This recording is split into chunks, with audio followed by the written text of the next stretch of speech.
आखिरकार सैफ अली खान के ऊपर हमला करने वाले आरोपी को पुलिस ने 72 घंटे के बाद सिर्फ उसकी एक गलती की वजह से उसको गिरफ्तार कर लिया। अगर वो गलती नहीं करता तो शायद पुलिस उसको गिरफ्तार नहीं कर पाती, क्योंकि आरोपी को पता था कि उसने सैफ अली खान के ऊपर हमला किया है। पूरे देश की पुलिस उसको दिन रात एक कर कर ढूंढने में लगी हुई है, चप्पा चप्पा खोजा जा रहा है। और वो आरोपी उतनी ही प्लानिंग से पुलिस से बचने के लिए शहर छोड़कर जंगल में जा चुका था, और पुलिस ने भी पूरे जंगल को घेर लिया। और फिर उसको जब पकड़ा तो पकड़ने के बाद उसने पूरी कहानी बताई कि आखिर सैफ अली खान के घर में वो कैसे घुसा, क्यों हमला किया, और फिर आखिर में पुलिस ने कैसे पकड़ा। वो बड़ा इंटरेस्टिंग है। तो चलते हैं और पूरी सैफ अली खान के आरोपी को पकड़ने की कहानी को विस्तार से जानते हैं। तो चलते हैं। तो दोस्तों, मेरा नाम माज है। उम्मीद है कि आप सब अच्छे होंगे, सुरक्षित होंगे। और जो सैफ अली खान के ऊपर हमले की पूरी कहानी थी वो हमने पिछली वीडियोस में आपको बताई थी। और आपको पता होगा 16 जनवरी को बांद्रा में जो सैफ अली खान का बिल्डिंग है उसमें एक चोर घुसा था, उसने सैफ अली खान के ऊपर हमला किया। और फिर सैफ अली खान लीलावती अस्पताल में भर्ती थे, उनका ट्रीटमेंट चल रहा था। और उसके बाद से ही आरोपी फरार हो चुका था। पुलिस के पास सिर्फ एक फोटो था, उसी के आधार पर पुलिस इधर उधर उसको ढूंढ रही थी। हर किसी को हिरासत में लेकर पूछताछ किया जा रहा था। 35 टीमें पुलिस की आरोपी को ढूंढने में लगी हुई थी। 15 शहरों में पुलिस ढूंढ रही थी और 100 से ज्यादा पुलिसकर्मी आरोपी के बारे में पता कर रहे थे, लेकिन पुलिस को आरोपी नहीं मिल रहा था। और कुछ ही दूसरे ही दिन पुलिस ने एक शाहिद नाम के युवक को गिरफ्तार किया। उससे जब पूछताछ की गई तो सबको लगा कि शायद यही आरोपी है, और पुलिस ने आरोपी को पकड़ लिया है। लेकिन कुछ घंटों के बाद पुलिस ने आरोपी को छोड़ दिया, ये बोलकर कि ये आरोपी नहीं है। जिस टाइम पर जो सैफ अली खान के ऊपर हमला हुआ था ये तो कहीं और था और इसका कोई कनेक्शन नहीं है हमले से, सिर्फ पूछताछ के लिए इसको उठाया था। वक्त गुजरता जा रहा था और पुलिस के ऊपर प्रेशर बनता जा रहा था कि आरोपी कहाँ है। इतना बड़ा हमला हुआ सैफ अली खान के ऊपर और आरोपी का कुछ पता नहीं है। इसलिए पुलिस हर तरीके से पूछताछ कर रही थी, हर तरीके से जांच कर रही थी। और सबसे बड़ी चीज़ पुलिस के पास सिर्फ एक थी, वो ये था कि पुलिस हर जगह के सीसीटीवी कैमरास चेक करे और उसी में आरोपी आता हुआ दिखा होगा, जाता हुआ दिखा होगा। और पुलिस यही कर रही थी। पुलिस ने पूरे बांद्रा के एक एक इलाके के कैमरास को चेक कर रही थी। वहीं पुलिस देखती है जो बांद्रा वो रेलवे स्टेशन है, वहीं पर सुबह 7 बजे के टाइम पर एक शख्स जाता हुआ दिखता है। और स्कैनिंग जो सीसीटीवी कैमराज होते हैं उसमें स्कैनिंग लगा दी जाती है। स्कैनिंग जिस फेस से लगाई जाती है उस फेस को वो कैमरे कैच कर लेते हैं। और जब स्कैनिंग लगाई जाती है तो एक चेहरा कैच होता है और वो वेशभूषा बिल्कुल अलग थी। जो रात के टाइम सैफ अली खान के कैमरे में कैच हुआ था उससे बिल्कुल अलग थी। तो पुलिस देखती है और पहचान जाती है सुबह 7:05 पर ये शख्स स्टेशन से निकला था। उसका फोटो देखती है तो पता चलता है कि आरोपी ने अपनी वेशभूषा बदल दी है और वो उसको पता है कि पुलिस उसको ढूंढती फिर रही है। उसके बाद 9:05 पर उसका जो कबूतर खाना इलाका है दादर स्टेशन के पास, वहाँ पर वो पहुँचता है। वहाँ के कैमराज में आता है। पुलिस उसको ट्रैक कर रही थी, मतलब सिर्फ सीसीटीवी कैमरास के ज़रिए।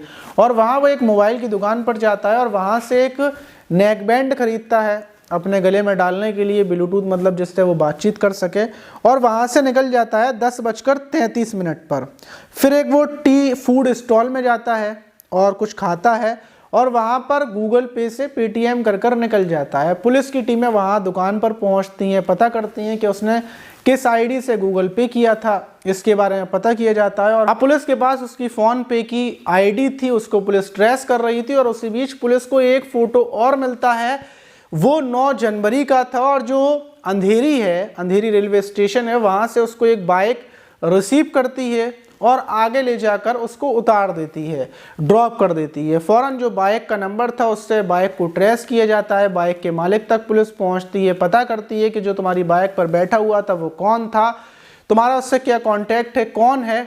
जब इतना पूछा जाता है तो वो बताता है कि वो यहीं पर रहता है और जो क्लब वगैरह हैं उसमें साफ़ सफाई का काम करता है और देखभाल करता है, ये उसका काम है। पुलिस को इतना पता चलता है। पूछा जाता है कि वो कहाँ पर गया है, कुछ बता कर गया है, तो वो बताता है कि वो यहीं पर एक कंस्ट्रक्शन की जो काम चल रहा है वहाँ पर काम पर गया हुआ है, और दूसरी तरफ जो उसकी आईडी थी उससे फ़ोन को जब लोकेशन उसकी ट्रेस की जाती है तो पता चलता है कि जो हीरा नंदरानी स्ट्रीट है यहाँ पर एक कंस्ट्रक्शन साइट पर जो जंगलों के बीच में है वहीं पर है वो। फ़ौरन क्राइम ब्रांच की टीम निकलती है, कई टीमों के साथ रात के 2 बजे जंगलों के बीच में जाकर उस जगह को घेर लिया जाता है, और जितने भी मजदूर वहाँ पर काम करने वाले थे उनको फ़ोटो दिखाए जा रहे थे। सब मजदूरों को दिखाने के बाद, फ़ोटो पता करने के बाद पता चलता है कि यहाँ पर कोई नहीं है। वहीं खोजी कुत्ते भी थे, और जंगलों की तरफ पुलिस फ़ोन की टॉर्च लेकर और जितनी भी टॉर्चें थी उनको लेकर जंगलों की तरफ जा रही थी। जो खोजी कुत्ते थे वो भूंस रहे थे, मतलब वो इशारा दे रहे थे कि इस साइड में कोई है। लेकिन जो वहाँ के लोग थे उन्होंने बताया था कि हाँ, ये शख्स यहाँ पर मजदूरी करने के लिए आया था लेकिन अभी गायब हो गया है। मतलब पुलिस के आने से पहले ही उसको पता चल चुका था कि पुलिस यहाँ पर आने वाली है। पुलिस अंदर घुसती जाती है, और पुलिस को जब कुत्तों को छोड़ा जाता है तो कुत्ते एक जो कटीले कांटे थे उसके पीछे भूंसने लगते हैं। पुलिस वाले चारों तरफ से उसको घेर लेते हैं। जब टॉर्च जलाकर देखा जाता है तो वो कांटों के बीच में, जो कांटे वाले पेड़ होते हैं उसके बीच में छिपा हुआ बैठा हुआ था।